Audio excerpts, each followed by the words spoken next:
একটি মা, নাম ইসরা আবু হালিব। একটি শিশু, নাম জয়নাব আবু হালিব। মাত্র 6 মাস বয়স তার।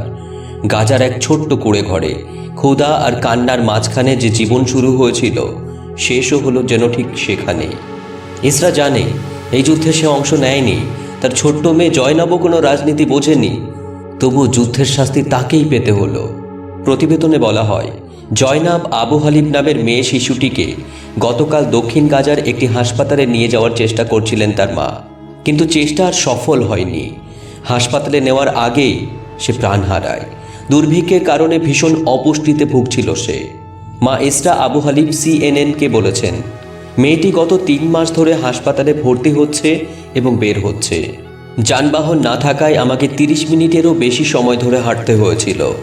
কাঁচা রাস্তা এত দীর্ঘ ছিল, আবহাওয়া এত গরম ছিল, কিন্তু ক্ষুধার্ত থাকা সত্ত্বেও এবং জল না থাকা সত্ত্বেও আমি হাঁটতে থাকি। ইসরা বলেন, হঠাৎ আমার মনে হলো সে নড়াচড়া এবং শ্বাস প্রশ্বাস বন্ধ করে দিয়েছে, তার শরীর ভারী হয়ে উঠেছে। ইসরা থেমে গেলেন। চারদিকে কেবল নীরবতা আর বুক ফাটা কান্না।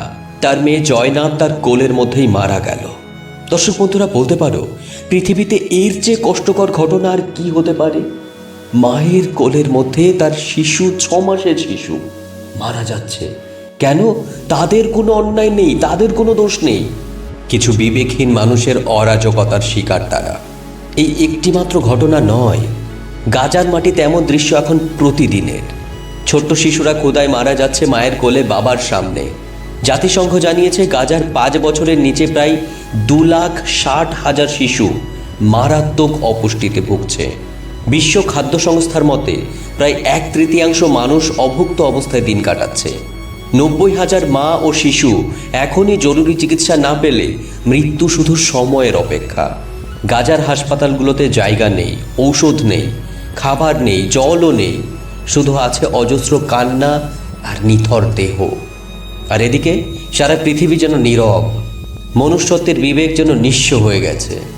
জাতিসংঘ মহাসচিব আন্তোনিও গুতেরেস এই পরিস্থিতিকে বলেছেন, এটি কেবল মানবিক সংকট নয়, এটি বিশ্ব বিবেকের জন্য এক নৈতিক চ্যালেঞ্জ। খবর বার্তা সংস্থা AFP। তিনি প্রশ্ন তুলেছেন, এটি কেবল একটি মানবিক সংকট নয়, এটি নৈতিক সংকটও, যা বিশ্ব বিবেককে চ্যালেঞ্জ জানাচ্ছে। প্রতিটি সুযোগে আমরা আমাদের আওয়াজ তুলে ধরব। ইসরায়েলের সঙ্গে চলমান যুদ্ধের মধ্যে মার্চ মাসে গাজায় ত্রাণ অবরোধ জারি করা হয়।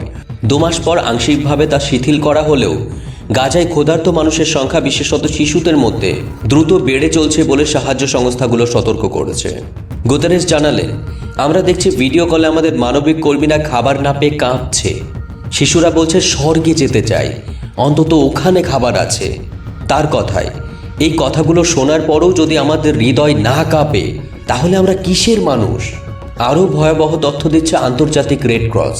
স্পোলজারিফের কথায়, গাজায় তাদের 350 জন কর্মী এমন অবস্থায় কাজ করছেন যেখানে তারাও পাচ্ছেন না প্রয়োজনীয় খাবার ও বিশুদ্ধ জল। এমনকি যেই সংস্থা GHF, গাজা হিউম্যানিটেরিয়ান ফাউন্ডেশন, ত্রাণ দিচ্ছে, তাদের বিরুদ্ধে অভিযোগ উঠেছে তারা ইসরায়েলের স্বার্থ রক্ষা করছে। এই কারণেই অনেক সংস্থা GHF-এর সঙ্গে কাজ করতে অস্বীকার করেছে। এই সংঘাতে সাধারণ ফিলিস্তিনি, বিশেষ করে শিশু ও মা বাবারা চরম মূল্য দিচ্ছে। 2023 সালের অক্টোবর থেকে গাজায় ইসরায়েলি হামলায় মারা গেছেন প্রায় 60,000 মানুষ। ঘরবাড়ি হারিয়েছেন বারবার, 90% ঘরবাড়ি ধ্বংস। অথচ বিশ্ব শক্তি এখনও সম্পূর্ণ নীরব। দর্শক বন্ধুরা, একবার ভেবে দেখুন তো, 60,000 মানুষ, যেখানে মাত্র 10,000 মানুষ সামনে যদি দাঁড়িয়ে যায়, মনে হয় প্রায় লক্ষ লক্ষ মানুষ এসে জমে রয়েছে।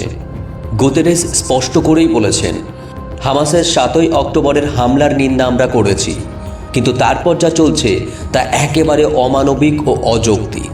তিনি আহ্বান জানিয়েছেন, অবিলম্বে জাতীয় যুদ্ধবিরতি, সব জিম্মির মুক্তি এবং বাধাহীন মানবিক সহায়তার সুযোগ তৈরি করতে হবে। তিনি আরও বলেন, যদি ইসরায়েল ও হামাসের মধ্যে যুদ্ধবিরতি চুক্তি হয়, জাতিসংঘ গাজায় মানবিক কার্যক্রম দ্রুত ও ব্যাপকভাবে সম্প্রসারণে প্রস্তুত রয়েছে। দর্শক বন্ধু, আজ হয়তো এই ভিডিওটি দেখে তুমি কাঁদছো, সেটা অবশ্যই ঠিক, কিন্তু একবার ভাবো তো, গাজায় তো তারা শুধু কাঁদছে না, রীতিমতো মরছে। আর শুধু একটি 6 মাসের শিশুর কথা বললাম, কাল হয়তো এমন আরও 100টা শিশুর নাম কেউ জানবেই না।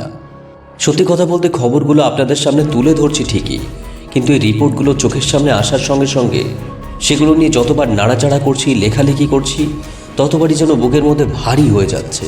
রিকোয়েস্ট করবো প্লিজ এই ভিডিওটা শেয়ার করো, যেন পুরো বিশ্ব ঘুমিয়ে না থাকে। এই কণ্ঠটি তোমার আমার সবার কণ্ঠ হয়ে উঠুক, যে কণ্ঠ বলবে এই অরাজকতা, এই অন্যায় বন্ধ হোক এখনই।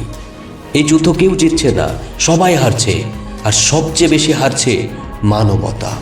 প্রতিটা মুহূর্তে দেশ দুনিয়ার বিভিন্ন গোপন আপডেট পাওয়ার জন্য চ্যানেলটিকে সাবস্ক্রাইব করে রাখুন। আর তাদের জন্য অবশ্যই একটু দোয়া করুন যারা এই কঠিন দুর্দশার মধ্যে পড়ে রয়েছে।